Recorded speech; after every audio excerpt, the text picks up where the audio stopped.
So guys, I just arrived at the Forefront Dermatology. We're going to be doing an assessment of my skin. This is it without any filters. The lighting here is not the greatest, but I don't have any foundation on. So I just feel like you can see all of the melasma and everything. So we're going to be assessing it today and coming up with a treatment plan. So stay tuned. So this room is where we take a before and after picture. Basically, it's got like great lighting, and this device here will take up close pictures and get everything on this blue background. All right, so we are about to start the capturing process. So we've got our laser in point, we've got Miss Beautiful Karina at 1 and 1. And then we have our camera setting right here at 55 for the most accurate picture for what we want to capture today on her skin. So she has a medium skin tone. And this lovely laser does a nice scan. I'm going to adjust right to the center of her face. All right. And we are going to capture our first photo. The great thing about this photo finder system is we can do ghosting. So for follow-up pictures, when you come in, we'll actually be able to like pull this one up and then get you in exactly the same position so that it's an exact 100% overlap, which is great for before and afters. Yeah. No, I wouldn't say irritation. It was just like I started peeling around the area, which is probably normal, Part of right? the process, yeah. Yes, and then that's the only thing that I really noticed. Some people said, "Oh, skin's gonna get rough or too thin or whatever." I never really noticed, but like I said, I never did the treatment like long term. Yes, like it's supposed to. So yeah, it takes time. Yes, it really does. But I'm not opposed to having a bleaching cream. Yeah. I just would prefer. It's gonna be amazing. Yes. Yeah. I mean, do we have an option from Triluma? Tons. Okay. So many. We'll go through all that. Okay. Yeah, I just wanted to know what you'd used and how it worked in the past. So yeah, there's a million options out there for sure. Okay. Good. Okay. Not that I can think of. Okay. My mom has probably similar skin than mine. Okay. But like I said, this was due to birth control. Like during pregnancies, I never had anything. Yeah. So if she does, it's never come out. Yeah. Yes. Okay. Totally. Here on your forehead. Yeah. And it's usually, melasma tends to be a really symmetrical condition, but you don't have it as prominently on that side. Awesome. Mm-hmm. Love. Sometimes. Yes. Is that a good thing? No. No. Not really. No. And then, obviously it's most prominent here on your cheek, and then you've got the classic upper lip location, which so many women get, and it is so annoying. And I do see a tiny bit of it here above your eyebrow. See it right there? Just a little bit. Just that little arch. The good thing is you really don't have any seborrheic keratoses, which are these little age spots that people get. You don't have any of those yet, so good job. Good. Yeah. All right. So this will really highlight where your pigment is, and you're deep. That's deep. Yeah. Deep? Yeah, Dermal. so it means your pigment is in the second layer of the skin, the dermis. Oh. That's okay. Okay. That's totally okay. Let's just work on it. Treatable? Of course it is. Okay, I like that. Yes. Just slightly different treatment here. Okay. And see how it really highlights that little patch that you've got there that's kind of hanging on as well. Okay, so primarily deep. A little map. So where you're X, you have deep pigment, and then where you're Y up here, you've got more epidermal. Okay. All right. So I'm gonna give you my little spiel on melasma like I would give you if you were just my normal patient. And you're gonna already know a ton of this stuff, but I still think it's good to hear it. So melasma, really 3 things. Genetic, you inherit it from your family. We see it more in certain ethnic populations. I think we talked about that before. So Latino, Asian, African American, statistically far more likely to get it, but Caucasians also do get it. So some of that's just your genetic background, which nothing I can do about that. You're blessed with the DNA you got, so there's that. As you know, hormones are by far the most important part of it, in particular progesterone. So that's why some women will get it during pregnancy because your progesterone levels go super high. But some women really get it from birth control pills. That can be a problem too, because most birth control pills contain progesterone. So do most IUDs. Okay. So do most implants for birth control too. So women kind of have a double whammy because we make progesterone, and then a lot of us take progesterone for birth control when we're younger too. So that can trigger it as well. And you're not on anything now, right, as far as hormones at all? No. Okay. And then sun.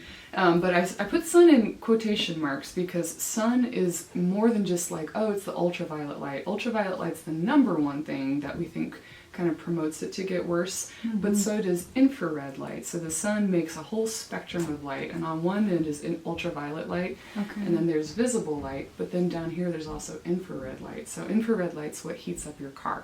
When you open the door to your car, all of that infrared radiation's been shining in there, and it's 100 degrees in there. Yeah. So heat from infrared light will definitely cause you to get more melasma. Heat from anything will, like blow drying your hair, like sitting next to a space heater that heats up that side of your face. You can get it more on that side too. I see that all the time.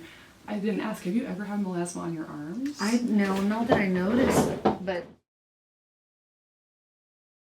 So anyway, I got off my track. So ultraviolet light, infrared light, and think heat, but then also visible light. And that's one that a lot of us aren't aware of. There's really good studies now that show that these sorts of lights can make melasma worse. The really scary thing is this awful device creates a tremendous amount of blue light.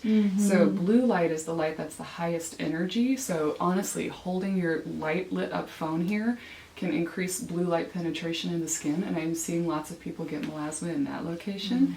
Isn't that scary to think about? It is. I know. I just keep wondering about this one, because this wasn't here And until do you hold recently. it typically on your right Yes, side? Are you right-sided? Okay, yes. so maybe, who knows? I mean, that Yeah. may be why you've got that extra little patch of it over there.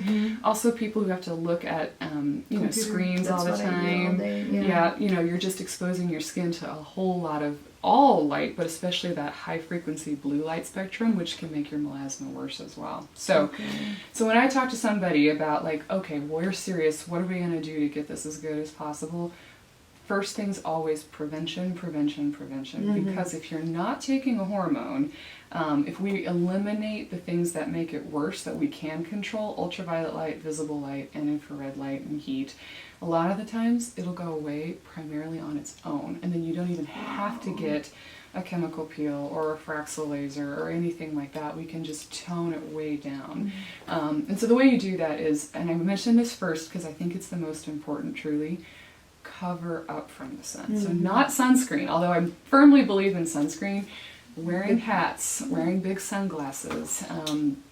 A lot of women get it on their chest and arms. I'll say, you gotta wear sleeves. If you're gonna be at your kid's baseball game for 8 hours, you gotta cover up. Like your sunscreen's not gonna last that long. Yeah. So I have melasma, I get it on my forehead, and I don't go outside without a hat. Ever. It's like my signature. Everybody, my family, my friends make fun of me. But hey, My neighbors know it's me when they're driving by, because if I'm working in the yard, I have like a giant floppy hat on. So hats are amazing, and we're lucky as women because we can wear them kind of fashionably. For men, it's a little harder. And then sunscreen really matters what kind you're using, and I'm not brand loyal. What I care about is the ingredients. So there's chemical sunscreen, there's mineral sunblock. You definitely want to use mineral-based sunblocks. You want something that's got a little zinc oxide or titanium dioxide in it to reflect the ultraviolet lights so they don't even get into your skin.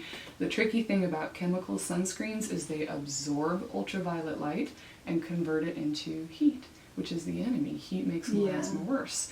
So you actually really have to use a mineral-based sunscreen with zinc or titanium. That's good to know. Now you know why. Now you know why.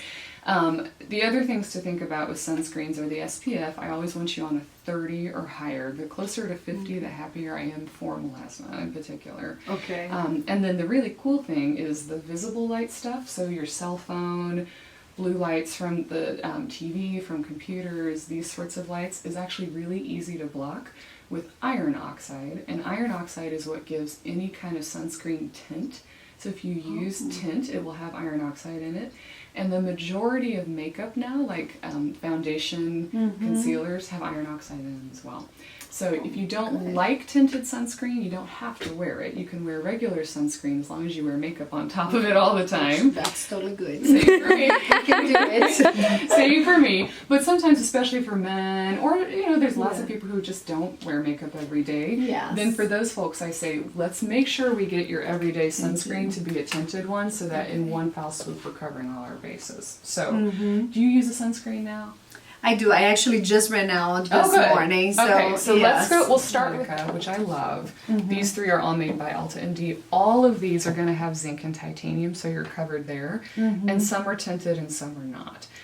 So sunscreen is such a personal thing. I'll tell you what I use. I use this one. I use UV Clear. Put some on your hand. Okay. Which is, and by the way, I don't get any money from any of these companies. Oh no, that's fine. Yeah. I have no interest in like marketing them in any of your stuff at all. Okay. And I don't care. I want you to pick the products you like, and I'll help guide you to products that are good for you. The only thing that that I don't, and I heard about this too. Yeah. I can go with that. Does it burn my eyes? No. Does it sting? Okay, because sometimes Do you get that a lot? Not from the ones that I've recently Been using. been using, Yes. but that was why I kind of stayed away from it, because some of them do kind of sting. Okay. If you sweat or like if it Yes. starts. But no, I'll go with that. Well, you can That's try that good. one. Yes. This is the same thing without a tint, so you could also do that. I like the tinted idea, Maybe throw it actually. on the ground. Did we capture that? Yeah, we did. Good. I like the tint too. Okay, so tint-wise, then your options are this. Okay. This is one that my husband uses.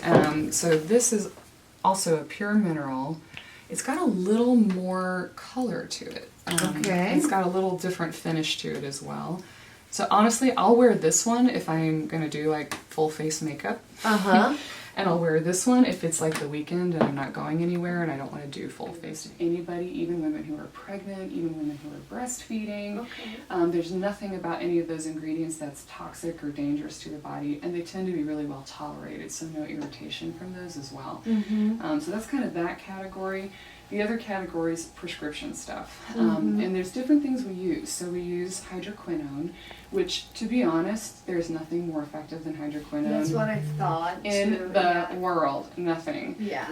And the percentage matters. So over the counter, you can buy hydroquinone up to 2%. And for people with really mild pigment, sometimes that's enough. Honestly, it is. But not here. Probably not for you, and especially not if you want to get it better quicker. 2%, you have to use it for a long time to really see it working. Yeah. Okay. So 4% is prescription strength, and that's what's in Triluma. You can also, I can prescribe plain 4% hydroquinone with nothing else in it. Okay. Because some people don't like the cortisone that's in Triluma, some people don't like the retinol that's in Triluma. So for people who are really sensitive, we'll sometimes just do a straight 4% hydroquinone. And then the other option, the other way to go, is to have a custom-made compound for you based on what your skin tolerates. So we make and sell a compound here that's 8% hydroquinone. Wow. So it's double the strength that's in the prescription Triluma. So I mean, it's this guy here. Oh, thank you. It just pulls the pigment right out. It's incredible. Like Triluma, I kept the tretinoin, which is the generic name for retin-A, in it because it really helps. It helps to both turn over your skin cells more efficiently, so you're peeling off all that brown junk, but it also means you're exfoliating the skin so the good guy can get down into the area where you have pigment and break it up. Okay. For people like you who have deeper melasma, the dermal type of melasma, you probably need something to help the hydroquinone get down in there, whether it's tretinoin or a chemical peel or microneedling or a laser treatment. We need something to help deliver that hydroquinone down deeper in your skin to break up your melasma. Okay. So that's one option. We also added Kojic Acid into this, which is one of the plant-based skin lighteners, because I think it works beautifully in combination with hydroquinone. And then Triluma, the brand name Triluma that you've used in the past, has a mid-strength steroid in it, a cortisone called fluocinolone in it. Which people understandably get antsy about because it's a steroid. And so what that does, negative that it does, is with long-term use you can get thinning or atrophy of the skin, which is the opposite of what any of us ever want. Sure. But the really good thing about it is there's nothing more effective at blocking pigment from coming back So once you get the skin clear, using a little cortisone from time to time will keep it from popping right back again. And the reason it's in Triluma is that it helps your skin tolerate the hydroquinone, which can be irritating, and it helps your skin tolerate the retin A, which can be irritating. So they're kind of the magic triple combo, because your retin A is peeling off the skin surface, which helps letting the hydroquinone get down in there, and then the cortisone helps your skin tolerate that without getting irritation. So when we made this one, we went with hydrocortisone, which is a much lower strength cortisone than the one that's in Triluma. Half a percentage. So if you went to the drugstore, you can buy 1% hydrocortisone, and it's so gentle and so mild and so safe. That's why they sell it over the counter to put on baby's diaper rash. We went even half of that. So just a teeny bit of cortisone in this compound, so your skin will tolerate it, but also so that we're working to just in the background keep that pigment from coming back as we actually break it up. That makes sense. Do you need to take breaks from that, or no? So that's a controversial question. The only thing you ever really truly need to take a break from are steroids. People talk about, oh, you got to come off and on hydroquinone. You do not. It is a common misconception that you have to cycle off and on hydroquinone. You don't. You could take hydroquinone, put it on your face every day for the rest of your life, and that would be fine. The cycling is more to do with the cortisone. So with Triluma, I usually do ask people, because their steroids a little stronger, to take a break from it. Whether that's use it daily for 2 months and then take a month off, or use it 5 days a week and take weekends off. You can do that. With this, you don't have to take a break. The cortisone is so low strength, you don't have to. You know, I have a lot of people who will use this compound or Triluma until they're almost clear, and then they'll take a break from it and keep using the more plant-based ones just to maintain. Which is the vitamin C type Vitamin C, soy, licorice, all that good stuff. Yeah, so stay on that throughout the time, because those are so gentle and safe, and then cycle off and on, hop off and on using something like a compound like this. It's up to you, and honestly it's very patient dependent. Some people can, in the winter, their melasma goes away. So they can't kind of so they don't really need it. And then as springtime comes back, they'll start using it. Or I have a lot of patients who like you know, don't use it in the winter, but then every winter they go to the Bahamas for 2 weeks. So I'll have them pre-treat for a week before they go to the Bahamas. And then use it the whole time they're in the Bahamas, just to, during those times, just to make sure you don't flare it back up again. Because there's nothing more frustrating than treating so much, spending so much time investing your money into this, and then literally one day on the beach, I've done it to myself. I've done it to myself. That's why I don't go outside without hats anymore. So you have options. I mean, I think this would be spectacular for you. Let's do that. I would love for you to try this. Once a day? Once a day, always at nighttime. Doesn't have to be refrigerated? It does not. Winter. I can do that. Winter chicken dinner. I don't even think it says that on it. No. Yeah, because that's annoying about it is. And I'm just like, I'm so tired by the time I make it upstairs.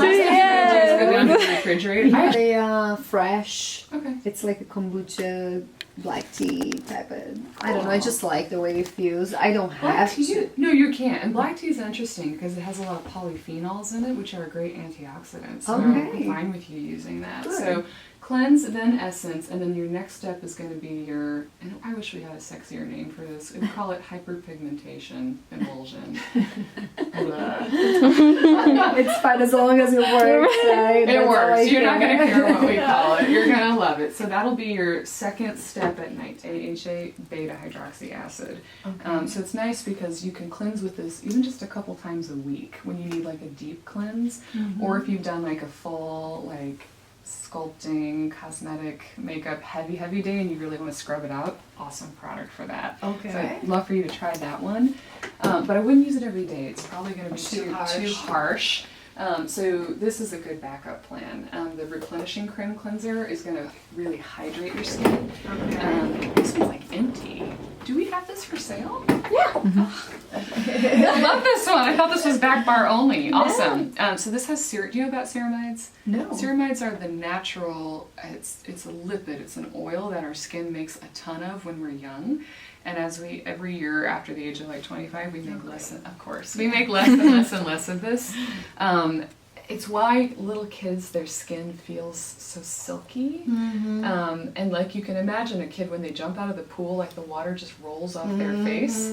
When I jump out of the pool, it's like, actually that's not true because I use ceramide. Anyway, this is really, this would be a great daily cleanser because it's going to get everything off, but then it's going to put all the ceramides back in your skin, those natural lipids and oils, so your skin won't feel tight or harsh or dry.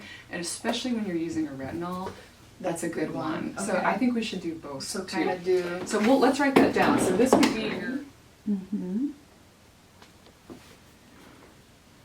then your Ahabaha as your kind of, I'll say deep cleanse. Okay. And you can experiment with how that's going to work well for you. In the morning, so you wash your face, you do your essence in the morning too? Okay, so let's put that on.